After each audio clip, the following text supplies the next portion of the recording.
Community members, a devastating fire outbreak ravages the house of one Dawakunda family in Kanifing Estate.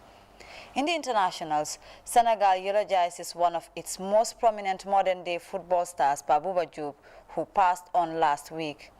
Elsewhere, Donald Trump spreads further unsubstantiated claims of voter fraud.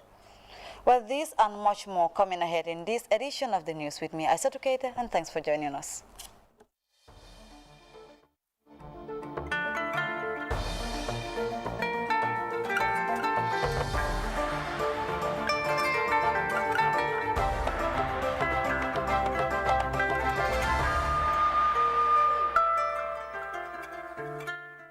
Well, a warm welcome to the news. We begin this edition of the news with the presidency because the president, His Excellency Adama Barrow, has addressed a grand political rally organized by the communities of Sinthiou Alaji, Old Yundum and satellite settlements in Sinthiou.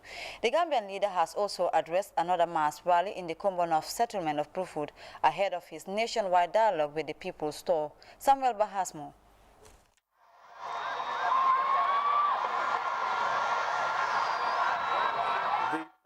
Motorcade arrived at the Sinthiou Alaji political rally, a rousing welcome by multitudes of supporters who gathered for the mass rally organized by the Old Yundum constituency.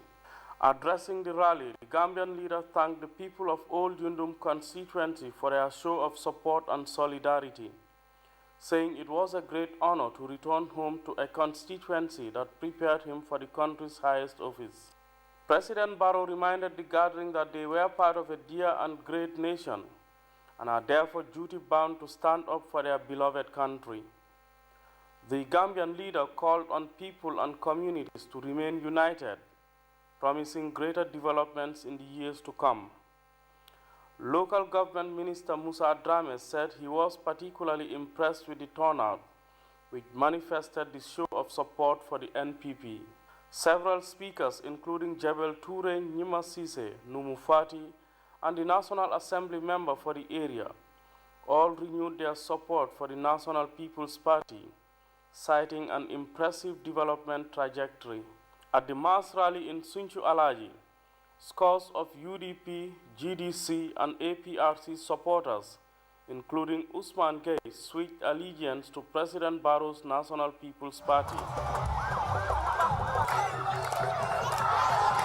The presidential entourage next headed to the Kombo North settlement of Brufut, where thousands of supporters gathered for the arrival of the Gambian leader, while others lined the streets to catch a glimpse of the presidential motorcade. Here again, numerous speakers renewed their support for President Barrow, with a good number of UDP supporters who cross-carpeted to NPP, lining up to meet the Gambian leader. Agriculture Minister Ami Fabure spoke on the subsidized fertilizer program by government to boost production and productivity. Minister Fabure also cleared the air on the donkey cart initiative supplied to some farmers in rural Gambia. Information Minister Ibrahim Silla also dispelled recent rumors of a COVID-19 compensation package for sex workers, saying it was false and unfounded. On the emergence of land disputes, particularly in the West Coast region, Minister Silla said regional committees have been set up to look into those issues. A national enterprise fund has also been set up for women in the West Coast region to help improve their ventures and livelihoods, among other support packages, Minister Silla told the gathering. The President, His Excellency Adama Barrow, told the people of Sani Mentoring constituency that he was greatly honored and elated with the huge turnout of supporters. He said his mission was to serve and make a difference in the country's political landscape. Ndel na policy movement nga diamu domande nga dokubak. President Barrow finally assured the people of Brufut that their decades-long neglected roads would be history, as it is part of the 25 roads earmarked for construction ahead of the OIC summit in Banjul. The Gambian leader continues his engagements with communities ahead of his nationwide Meet the People's tour, set to start on Monday. Samuel Bach, GRTS. And now moving to a devastating fire incident which ravages the house and other valuables, including household items, of one Dawakunda family in Kanifing estate. As Khadija Juwara reports, the fire, which spiraled out of control and became a destructive inferno, started on Sunday around 7 a.m., was caused by the spark of an electric socket. The inferno, which occurred on Sunday at 7 a.m., has burnt down the entire structure and other valuables of one Dabo Kunda family in Kanifing estate. The tragic incident, caused by spark of an electric socket, has so far left a widow and her children homeless. Speaking to GRTS, the widow and owner of the burnt compound, Maria Tumane, said the fire outbreak has completely burnt down her clothes, household items and food, while appealing for support.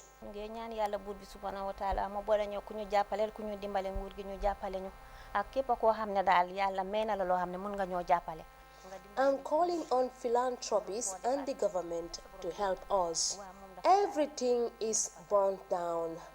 I am extremely sad to see this tragedy. Lamin Dabo, a son to Maria Tumane, explained how he reached out to the officials of fire and rescue services. Yeah, well, the outbreak started around 7 o'clock a.m. I just heard them screaming. They knocked on my door. So when I woke up, they told me that the living room has caught fire. So that's the time I rushed. When I rushed to the living room, I saw that the fire has already caught the ceiling. It was burning. So that's the time I rushed to my vehicle. Then I started going to this fire station, fire service. Yeah, the socket was burning and it caught the ceiling. And then the wiring, when it caught the ceiling, it was rapid. Before the fire service got here, almost all the house has burned. Neighbors, including Khadija Jobate and Hassanatu Seka respectively, expressed their displeasure about the inferno. Her last daughter came to me and said, Auntie Kadi, I'm having exams tomorrow, my papers are burnt. You know, that's so emotional. I started crying again. The other boy, second to last, who is a teacher, came and said, Auntie Kadi, where are my certificates? I said, how can we get a certificate? Certificates is only given once. Disaster is too huge, yes. So we are just appealing to the good people so that they can come and give a helping hand for her, because she is a widow. Hassanatu Seka called on government through National Disaster Management Agency to urgently reach out to the victims. Reporting for GRTS News, I am Khadija Juwara. Now, the current 16 political parties in the Gambia have formed an inter-party committee to revise and dialogue on Elections Bill 2020. The move is to ensure a level playing field for all the political parties in the Gambia. The IPC concluded its 3 week of deliberations and presented recommendations and amendments of the Election Bill 2020, which will be forwarded to the parliamentarians at the National Assembly. Ba Ibrahim Cham was at the workshop and filed in this report. Co-chaired by Honorable Musa Amunyasi and Halifa Saleh, the Inter-Party Committee is the latest independent body of 16 political parties who have come together to pave the way for electoral reforms.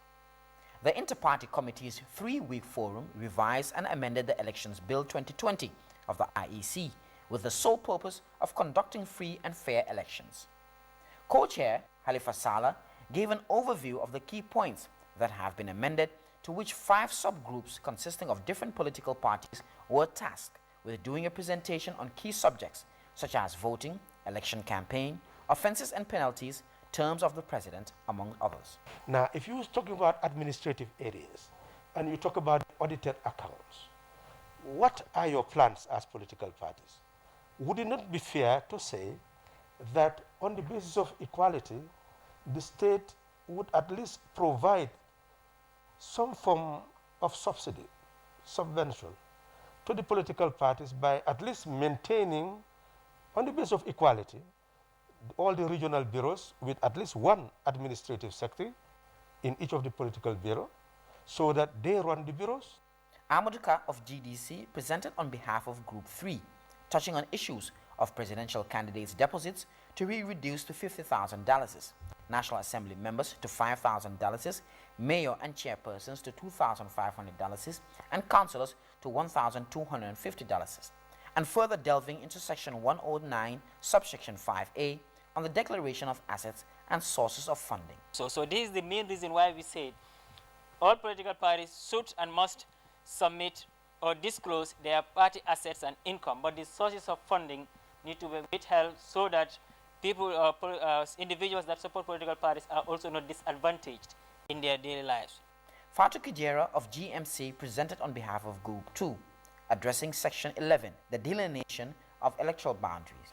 Section 11.2, Section 11.2b, delineation shall be done by a commission through an act of parliament to further equip the IEC in due function of their mandate. And then we made a recommendation that a boundary commission shall be institutionalized. Sama Balde of GDC, who spoke on their recommendations for elections to be held through marble voting, polling stations to be converted to counting centers immediately after closing of voting. We recommended for the presiding officer to make adequate arrangements for spot counting immediately at close of pollings. Here we are talking of transporting ballot boxes to counting centers and so on. So, and they said the returning officer should make this arrangement.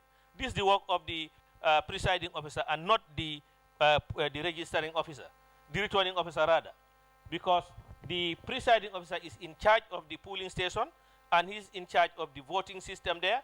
So it is his duty now to make sure that arrangements are made immediately after the closure of polling. Addressing the gathering after the 3-week deliberations, co-chair Musa Amunyasi made mention that this is just the first stage of the electoral reforms and that the revised Election Bill 2020 will be forwarded to plenary at the National Assembly for adoption and scrutiny. Reporting for GRTS News, I'm by Ibrahim Cham. The President, His Excellency Adama Barrow, will on Monday, 7th December 2020, begin a nationwide tour. The constitutionally mandated tour is expected to take the President and delegation to all the regions of the country. The presidential entourage is expected to hold engagements with communities. Day one of the tour will see the President and entourage depart Banjul for Bara before gracing meetings in Esau and New Milamin. You can follow GRTS for extended coverage of the President's tour on our news bulletin and other programs. The new Regional Youth Committee in the Lower region was recently inaugurated in Mansa Konko. Alajimbai has more in this report. The handing over ceremony by the outgoing LRR Regional Youth Committee to the incoming one held in Mansa Konko marked the end of their 4-year tenure and the official beginning of the new one. In his speech, the chairman of Mansa Konko Area Council, Landing B. Sane, advised the outgoing committee to share their experience with their successors for the smooth running of the office. The outgoing is supposed to work with the incoming to make sure that they follow the good steps and so that they will help them to avoid those of the bottlenecks that the challenges that you underwent and you had bad experiences. So that along the way, probably some of the bad experiences you faced might not be anything that will be a block for them in their process. The chairperson of the National Youth Council, Usman Fati, called for close collaboration and understanding amongst committee members for effective service delivery. Work, hand in hand, closely with your team for the interest of this region and the Gambia at large. Always, contact your people, because we usually have meeting over there at the national level. So I'll advise, before coming to the meeting, discuss with your people, come with your plan, so that you share share ideas among yourselves before coming for a meeting.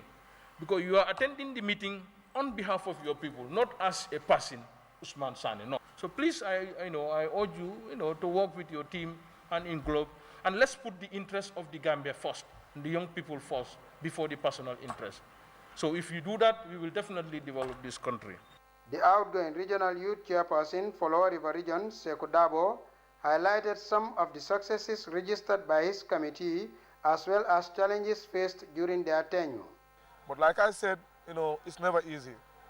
The journey has been very rough, And these were some of the challenging moments that we faced.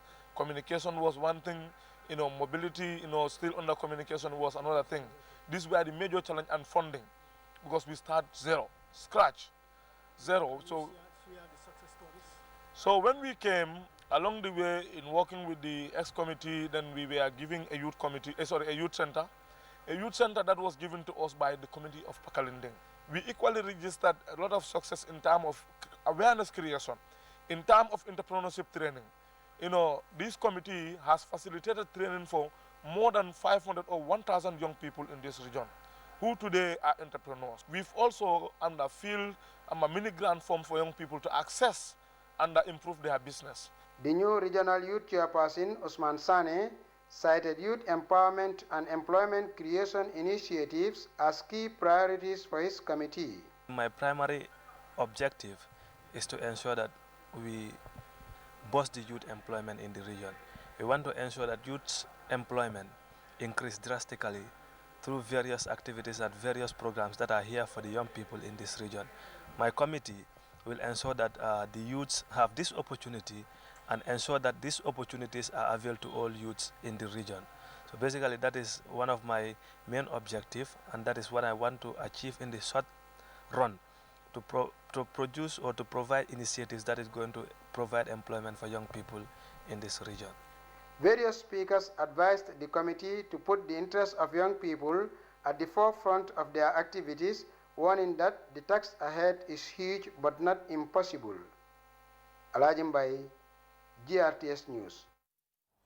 Government officials and other agencies in the Upper River region, led by the governor of the region, Sambaba, conducted a walk for health exercise from the regional capital, Basse, to Sabi.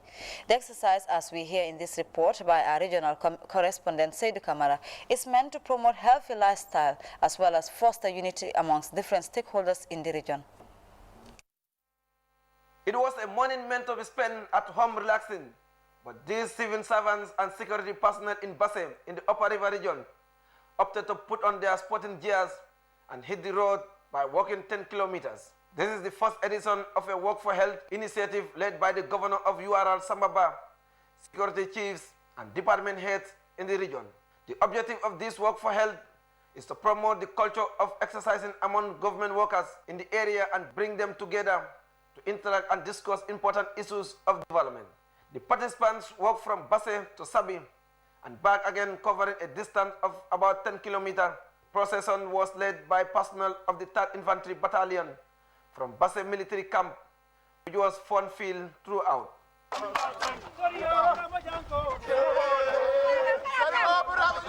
Various department heads who took part in the event said such activities are important, which creates a rare opportunity for staff of different departments to come together and network.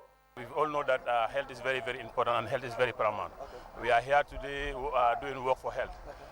It's paramount in the sense that you are trying to observe your own health. You are trying to promote your own health. This is why we are here. The governor initiated it, and almost all institutions in the URL join him. When we work for some time, then we can donate blood to say blood bank, so that we can also help the health facility too. This exercise is very important because it makes us to come together as all the stakeholders within URI. First and foremost, I would like to thank the governor and the entire team of URR making this thing possible, because we cannot achieve anything when we do not unite, and unity is strength. And we are interacting together. Some of the people, we know them today because of this exercise. So we will thank the government of the Gambia and all the relevant stakeholders giving us the opportunity to unite and then work together in order for us to achieve all our endeavors and make Gambia proud. The senior administrator at the Regional Health Directorate, Majula Kuyate, stressed the health benefits of exercising and they commended organizers. Exercise, one thing, will help to reduce excess fats that people build in their body. And it's also a preventive activity for most non-communicable diseases, which are non-curable. Because if you have those ones, you have to live with it for the rest of your life. So it's also very important in the prevention of non-communicable disease. Significance, number one, I think, is the unity that we are demonstrating to the rest of the country Right now, you cannot know who is the soldier, who is the police officer, who is, I mean, we are all together. This is the URR. Yes, nothing can break our unity. Yes, we are always together. We do everything together. And I think it is important for all the other regions to emulate what we are doing today. We are motivated by him. This is why it is good to have a youthful leader who has the interest of the people and the unit that is working towards uniting everybody. So in this region, so that's why we are all here, and we are very much happy to be here. Governor Sambaba, who is the brain behind the initiative, share his impression on the successful conduct of the first edition. Something that is important that we also have to bring it on board in order to sometimes remove our stresses that we normally receive in our offices. Yeah, sometimes you are in your office from 7 o'clock up to 8 o'clock in the evening. After going home, you don't even have regular exercise. And as a result, it created a lot of even ailments in the civil. If you look at some of the ailments that are, that the civil service or civil servants have, is as a result of lack of exercise. So therefore, having this once in a while was something that definitely I thought of wise, and I shared the idea with the service chief and the TAC, and everybody accepted it. And today, on a Saturday, we just decided to walk from Basse to what we call Sabi. Governor Ba commended all those who participated in the exercise, which is intended to nurture good working relationship among the various departments, as well as help the workforce to stay fit and healthy. Now that the first edition was well conducted, the organizers are calling on all stakeholders to take part in the subsequent events, as they intend to make it a continuous thing. This is the Work for Health, led by the governor of the region, Sambaba. It's a well successful Work for Health from Basse to Sabi. All this exercise is geared toward bringing unity among the people. Sedu Kamara, reporting for Grts News File from Basse, Upper River region. Meanwhile, senior officials of the Gambia Red Cross Society visited members of community surveillance team during their recent monitoring of project sites in the rural Gambia. Usman Mane reports. In the multi-partnership initiative supported by the UNFPA, the Gambia Red Cross Society has a role in the community contact tracing and surveillance. Meeting with volunteers in URR, Program Officer of the Gambia Red Cross Society, Abdullah Fay, explained the services of volunteers in the project. If the Red Cross pick the signals are when they detect any diseases on the ground, their responsibility is to report this to the supervisor on the field, and the supervisors are the community health nurses. Okay, and it is the responsibility of the community health nurse to go to the to that particular compound or community to find out what is the problem of that particular person, what type of sickness is the person having, what the signs and symptoms, what is it manifesting, is it COVID-19, is it yellow fever, is it whatever. So, and then they take the necessary action. Mohamed Kagbo is among the 40 volunteers who visited the 4 districts in URR South. 82 signals were reported to their district supervisors, such as animal death, acute paralysis, children under 15 years, diarrhea, rashes, just to name few. 16,824 people were reached by community-based surveillance volunteers. Out of the 16,824, 7,640 are male and 9,184 are female. Kagbo further expressed their challenges. Well, late payment of volunteers allowance is one of the things we are facing. CBS mobile are not correct. Most of the mobile phones are not good. Sometimes people complain of the battery. Some complain that when they charge their phones, it goes for 30 minutes and then it is off. Some of us are using taxi, motorbike, to pay to go for our community-based surveillance work. Understand? While we are having our bicycles, but because of the problems the bicycles are having, it need to undergo maintenance. And another thing also is our district supervisors are not responding to our call, most of them. Branch Officer Dauda Sankare highlighted some of the financial difficulties of communities in immunizing their livestock. There was rampant animal death within the region, especially in Tumana N. When they send the signal to the CHNC, inform the relevant authority, the livestock people, when they did the assessment. But the problem is this livestock, they always adequate members to pay some money for vaccination of their animals. So with the community members say, you have about 50 or 25 cattle, we want to vaccinate, you don't have that money.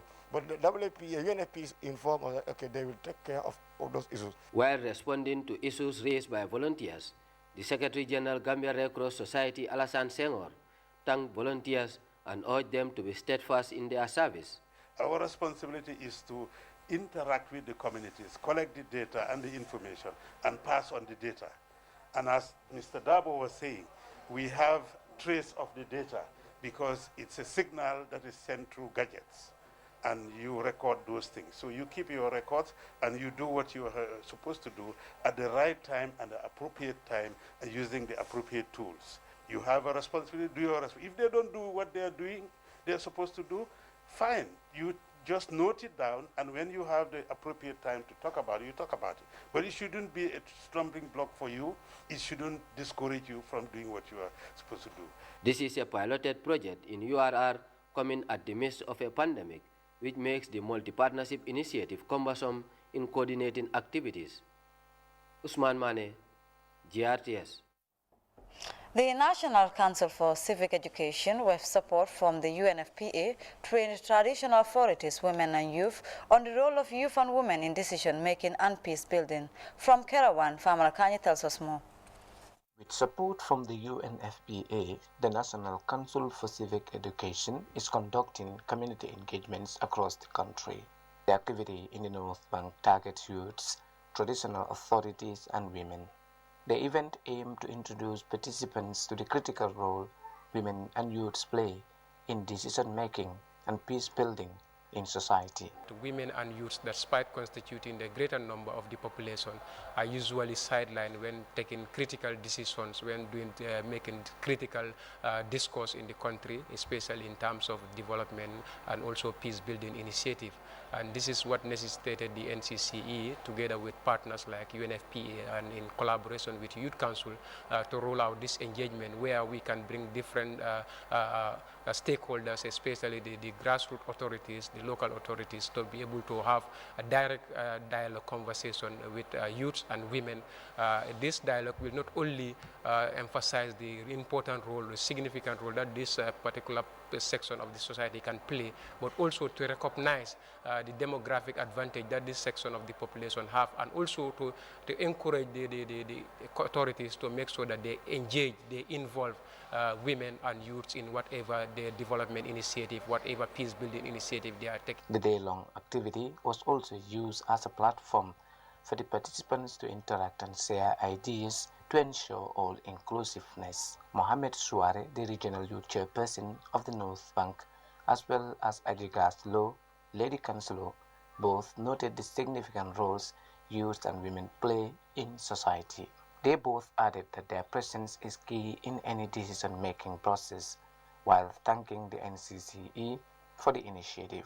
The activity is among series of community interventions and engagements the NCCE is undertaking in the country, working with partners to ensure that citizens are well informed on their rights, duties and responsibilities. Women are usually the victims when it comes to conflicts, but again, the forefront, people who are always in the forefront in terms of fighting, in terms of during conflicts are youths. So it is important that when we are discussing those issues, we always bring them on board to be able to find a lasting solution, to be able to find meaningful development to the country. Similar engagements will continue in other regions across the country. For the news, I am Famara Kanye. The Vice President, Dr. Aissatou Touré, on Sunday virtually participated in the 14th ordinary session of the Assembly of African Heads of State and Government. Vice President Touré joined African leaders to discuss the actualization of the African Continental Free Trade Area Agreement as part of unifying plans of action for Africa with targets to silence the guns. GRTS Fatu Elika Mulushi was at the State House in Banjul and brings us up to date. Today's session was chaired by the chairperson of the AU, President Cyril Ramaphosa, who reminded the heads of state that the guns are not yet entirely silent on the continent. Hence the need to gather and assess the progress made since 2018, when they adopted the Agenda 2063 on silencing the guns by 2020. With this flagship project, we committed ourselves to the objective of creating a conflict-free continent that is stable, developed, prosperous, and capable of delivering the better life that all its people yearn for. It goes without saying that peace and security are mutually conclusive for development. Therefore, the member states, represented by heads of state in their presentations, condemned the acts of violence, terrorism, and extremism in the Sahel that proceeds to other parts of the continent, notably in northern Mozambique. Representing the President Adama Barrow at the high-level virtual meeting was Her Excellency Dr. Aissatou Touré, Vice President of the Republic of the Gambia. Your Excellency, it is important to note that conflicts and problems start with neighboring countries. Hence the need as best practice for neighboring countries that share the same borders to come together and deal with the issues that trigger them.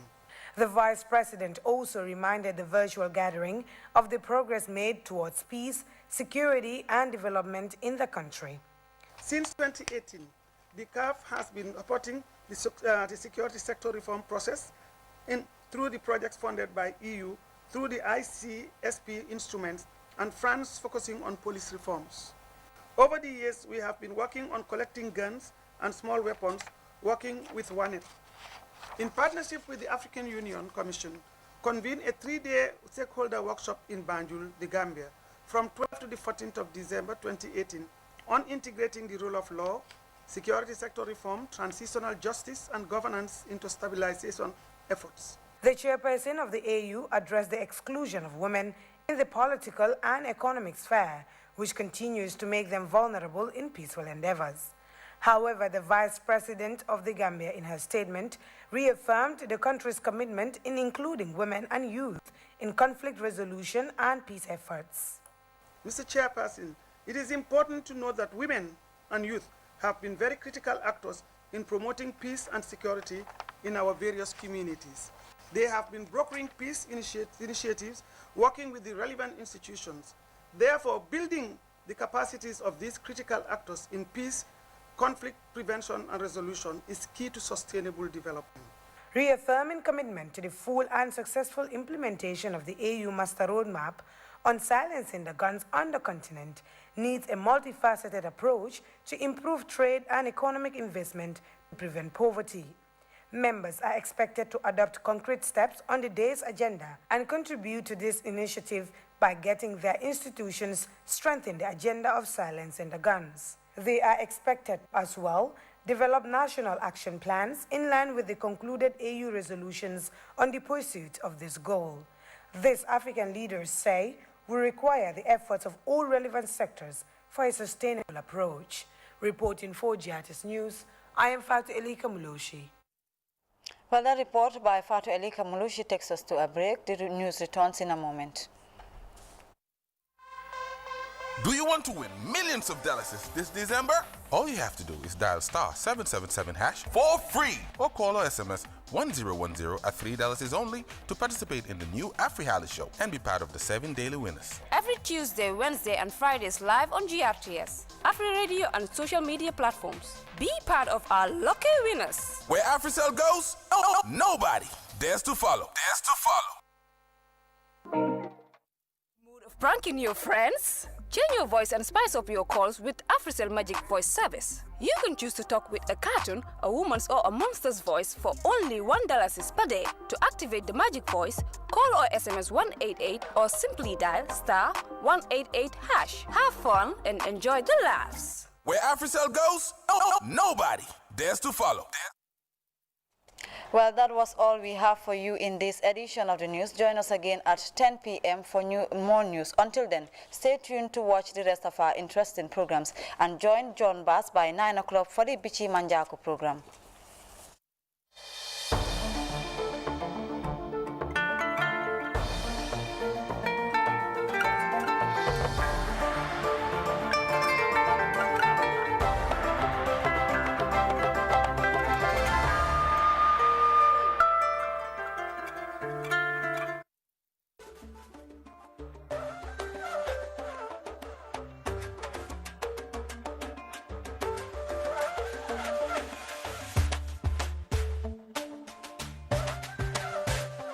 Hello! There's a new update from your favorite GSM operator, AfriCell. For all of you that have struggled to buy cash power beyond $7,000, AfriCell has done it again. The limit to buy cash power is now up to $30,000. Oh yes, $30,000. Buy all the cash power you want from your AfriMoney account by dialing *777#. Where AfriCell goes, nobody dares to follow. It's an amazing offer. AfriMoney just got way better. The threshold for cash in and cash out on your AfriMoney has been increased. Where it used to be 10,000 per transaction, now it has been increased to 30,000. Meaning, your AfriMoney account, you can now withdraw and deposit up to $30,000 at once. Cashing in and out just got 3 times easier. For more info, call 777. Where AfriCell goes, nobody dares to follow.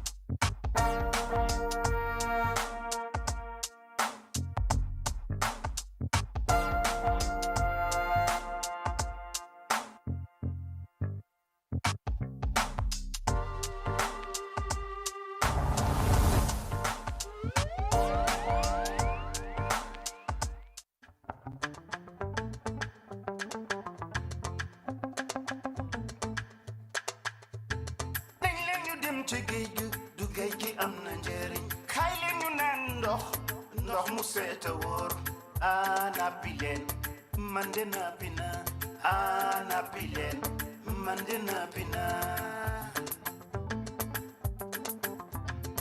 sunu moole jàmbaar leen ñu dañu daan dem ci géej gi di nappi suñu waree naan ndox mu neex dañuy naan ndox mu